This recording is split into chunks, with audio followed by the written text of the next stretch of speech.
इस क्वेश्चन में कहा गया है कि a man has fallen into a ditch of width d and two of his friends are slowly pulling him out using a light rope and two fixed pulleys are shown in figure so that the force assumed equal for both the friends exerted by each friend on the rope increases as the man moves up. Okay, और last में पूछा गया कि find the force when the man is at a depth h.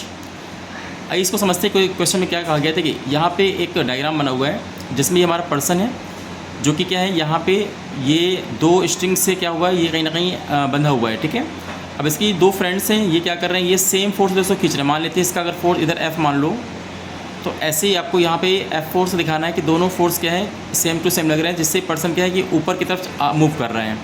तो आपको ये बताना है कि जैसे जैसे पर्सन हमारा ऊपर मूव करता जाएगा तो आपका ये जो फोर्स है ये ज़्यादा लगेगा। ठीक है, ये बताना है।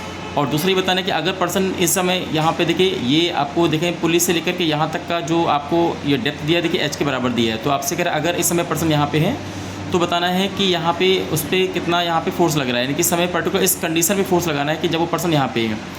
तो इसके लिए देखिए हम लोग क्या करेंगे, यहाँ पे आप ये मान के चलिए कि इस पर्सन को एक डॉट के रूप में यहाँ पे हम शो करेंगे। कैसे मान लेते हैं कि ये पर्सन एक डॉट है। ठीक है, तो यहाँ पे इस पूरे पर्सन को हम यहाँ पे एक पॉइंट के रूप में यहाँ शो कर रहे हैं। दूसरा इंपॉर्टेंट चीज़ ये कि आपको अगर मैं बोलूँ कि इसको आप डॉट लाइन से ऐसे डोनोट करोगे तो देखिए अगर ये हमारा डी है तो देखिए ये भी हमारा क्या होगा, डी होगा।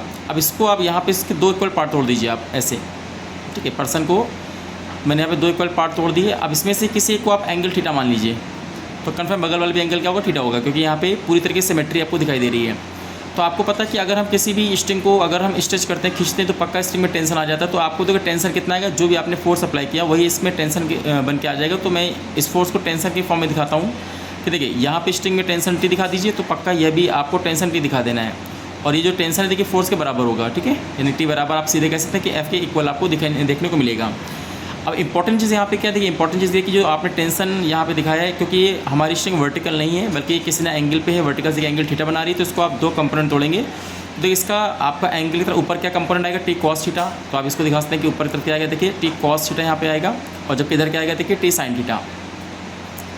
उसी तरीके से यहाँ पे देखिए ये हमारा जो टेंशन है, इधर आपका एंगल है तो ऊपर की तरफ क्या आएगा देखिए टी कॉस थीटा, इधर क्या आएगा देखिए टी साइन थीटा। तो आप देखेंगे कि टी साइन थीटा और टी साइन थीटा क्या है, आपस में इक्वल और अपोजिट है, तो ये आपस में कैंसिल हो जाएंगे। जबकि ऊपर क्या है देखिए टी कॉस थीटा और टी कॉस थीटा आपस में क्या होंगे, ऐड हो जाएंगे। तो कंफर्म है, ये तो मालूम चलेगा कि पर्सन के ऊपर देखिए कितना फोर्स लगेगा। तो आपको मालूम है कि 2t कॉस थीटा, तो ये इस पर्सन के ऊपर लगने वाला फोर्स है। जबकि देखिए पर्सन खुद का देखिए वेट कहाँ लगेगा, वो नीचे लगेगा, mg। ठीक है, तो आपको दिखाने पर्सन के ऊपर दो फोर्स दिखाने, एक ऊपर लग रहेगा resultant force 2t cos theta, और नीचे देखिए क्या लगेगा, mg। तो यहाँ तक हमने दिखा दिया। अब इसके बाद आपको यहाँ पे दिखाना है कि अगर आपको मैं ये मान लेता हूँ कि यहाँ पे इस पर्सन को अगर मैं धीरे धीरे ऊपर लिफ्ट कर रहा हूँ तो कंफर्म है इसका जो मोशन है ऊपर की तरफ हो रहा है। तो इस तरीके से आप इससे इसको आप माइनस कर देंगे। तो यहाँ पे लिखेंगे कि 2t कॉस थीटा माइनस का mg इज इक्वल टू देखिए ma होगा, है ना। तो यहाँ पे अगर मैं इसको यहाँ से t निकालूँ तो देखिए mg को उधर भेजेंगे, तो यहाँ पे क्या आएगा देखिए 2t cos theta is equal to m को कॉमन कर लीजिए तो g प्लस a आ जाएगा। ऐसे यहाँ पे देखिए मैं t को अगर निकालूंगा तो t बराबर क्या आएगा देखिए m, यहाँ पे आएगा g प्लस a, और नीचे देखिए क्या आएगा, तो आएगा 2 और cos थीटा। तो इस रिलेशन से देखिए क्या मालूम चल रहा है कि आप खुद ध्यान दीजिए, जैसे जैसे पर्सन ऊपर लिफ्ट करेगा तो ये जो आप एंगल देखो ये आपका इंक्रीज़ होगा। क्योंकि देखिए जैसे ही पर्सन थोड़ा और ऊपर जाएगा तो कंफर्म है ये आपकी स्ट्रिंग कैसी होती जाएगी, ये उतना ही आपकी स्ट्रिंग कहीं ना कहीं देखिए आपको दिखाई पड़ेगा कि एंगल आपका कहीं ना कहीं इंक्रीज़ होगा। और जैसे पर्सन यहाँ पे पहुँच जाएगा तो कहीं ना कहीं आपका वर्टिकल एंगल देखिए 90 बन जाएगा। तो इतना मुझे पता है कि एंगल आपको पता है कि हमारा जैसे जैसे पर्सन ऊपर जाएगा तो एंगल हमारा इंक्रीज़ हो रहा है, यानी कि कॉस थीटा की वैल्यू हमारी देखिए इंक्रीज़ हो रही है। और आप जानते हैं कॉस में उल्टा होता है कि कॉस 0 की वैल्यू होती है 1, और जैसे हमारा एंगल इंक्रीज होता है तो कहीं ना कहीं वैल्यू क्या होती है, कम होती है। तो इस तरीके से आप देखेंगे कि हमारा कहीं ना कहीं देखिए यहाँ पे क्या हो रहा है। ठीक है, तो यहाँ पे आप देखेंगे कि जैसे से हम यहाँ पे देखेंगे कि पर्सन ऊपर जाएगा तो इसका जो एंगल है वो क्या होगा, इंक्रीज़ होगा। और एंगल अगर इंक्रीज़ हो रहा है तो देख कॉस थीटा की वैल्यू क्या हो रही है, डिक्रीज़ हो रही है ना। क्योंकि आप जानते हैं कि कॉस 0 की वैल्यू क्या होती है, सबसे ज़्यादा होती है। उसके बाद cos 30 वैल्यू से कम, और cos 90 की वैल्यू क्या होती है, cos 90 की वैल्यू होती है 0। मतलब कि कॉस में अगर देखिए एंगल इंक्रीज हो रहा है बट कॉस में इसकी वैल्यू क्या होती है, अपने आप उल्टी होती है। तो यहाँ पे हम कह सकते हैं कॉस थीटा हमारा लगातार कम होता जाएगा। और आप देखिए कि टेंशन या फोर्स हमारा देखिए कॉस पे डिपेंड कर रहा है कि जैसे जैसे हमारा कॉस थीटा की वैल्यू इंक्रीज होगी आपको पता है टेंशन हमारा क्या है, बढ़ता जाएगा, यानी कि फोर्स कहीं ना कहीं बढ़ेगा। तो ये कहा गया है कि आपको शो करना है कि जैसे जैसे पर्सन ऊपर जाएगा तो आप बोलना कि एंगल हमारा इंक्रीज होगा, इससे क्या है कॉस थीटा की वैल्यू क्या होगी, लगातार डिक्रीज होगी और हमारा टेंशन क्या होगा, बढ़ेगा। तो एक तो हमारी आंसर हो गया। अब दूसरी इंपॉर्टेंट चीज़ ये कि अगर पर्सन इस पर्टिकुलर जगह पे है तो बोल रहा है कि बताइए फोर्स कितना लगेगा। तो आप देखिए अगर पर्सन इस जगह पे है तो कंफर्म है यहाँ पे हम बैलेंसिंग कंडीशन अप्लाई करेंगे कि इसका जो ऊपर का फोर्स है 2t cos थीटा ये इसके mg को बैलेंस कर लेगा, क्योंकि यहाँ पे मोशन हम अभी नहीं मान के चल रहे हैं बिकॉज वो इस पर्टिकुलर जगह पे है।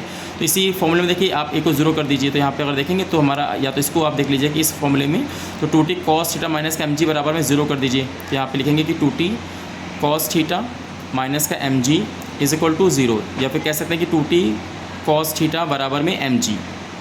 तो सेम उसी तरीके से प्रोसेस अपनाएंगे कि यहाँ पे अगर हम t निकालेंगे तो t बराबर क्या आएगा, देखिए mg अपॉन में क्या आएगा, देखिए 2 cos थीटा। अब इंपॉर्टेंट चीज़ यहाँ पे cos थीटा की वैल्यू कैसे निकालें। तो देखिए यहाँ पे अपने को पता है कि ये जो पार्ट है देखिए कितना होगा, ये आपका हो जाएगा d/2, ये आपका d/2 हो गया है।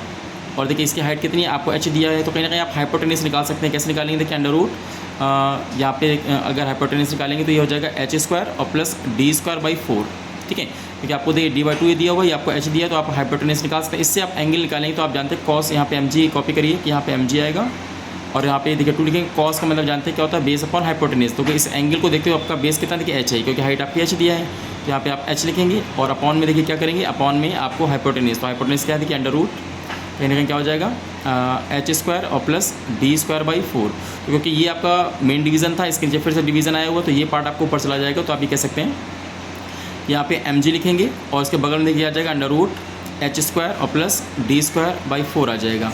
और देखिए नीचे क्या है 2h। अब इसके बाद अगर इसको आप सॉल्व करेंगे तो अंदर 4 कैल्शियम ले लीजिए आप, तो यहाँ पे देखेंगे कि mg अपॉन में देखिए 2h आपका है, उसके बाद यहाँ पे रूट लगाएंगे तो यहाँ पे एल्शियम 4 लेंगे, तो यहाँ पे 4 से ये क्या हो जाएगा, देखिए हो जाएगा 4h² और प्लस का d²। अब ये 4 से 2 हमारा बाहर आ जाएगा, तो आप ये कह सकते हैं कि mg अपॉन में देखिए 2 बाहर आएगा तो कितना हो जाएगा, देखिए 4h है ना। और यहाँ पे क्या बचेगा, देखिए यहाँ बचेगा 4h² और प्लस d²। तो ये पर्टिकुलर आपका फोर्स आएगा अगर पर्सन क्या है, अगर पर्सन यहाँ पे कह सकते हैं h हमारा डेप्थ पे है, तो ऐसे में जो इस पे यानी कि इनको फोर्स फील होगा तो वो आपको फोर्स यहाँ पे निकाल सकते हैं कि हाँ दोनों को इतना फोर्स फील होगा कि F = mg अपॉन 4h और ब्रैकेट में क्या है, सॉरी रूट के अंदर क्या आएगा 4h² प्लस d²। तो इसमें आपको थोड़ा सा ध्यान देना है इस क्वेश्चन में कि पहले आप इसको ऐसा बनाइए कि इसको शो कराना है कि हाँ जैसे पर्सन ऊपर जाएगा तो क्यों इसको यानी इनको फोर्स ज़्यादा फील होगा, तो एंगल के चेंज होने की वजह से, ठीक है। दूसरा यहाँ पे इंपॉर्टेंट मैंने बताया कि अगर पर्टिकुलर इस जगह पे होगा तो ऐसे में हम यहाँ पे देखेंगे कि ऊपर वाला फोर्स नीचे वाले फोर्स को अगर बैलेंस कर रहा है तो आपने दोनों को यहाँ पे बैलेंस करा है, तो यहाँ से हम F को यानी कि F की वैल्यू यहाँ पे निकाल सकते हैं।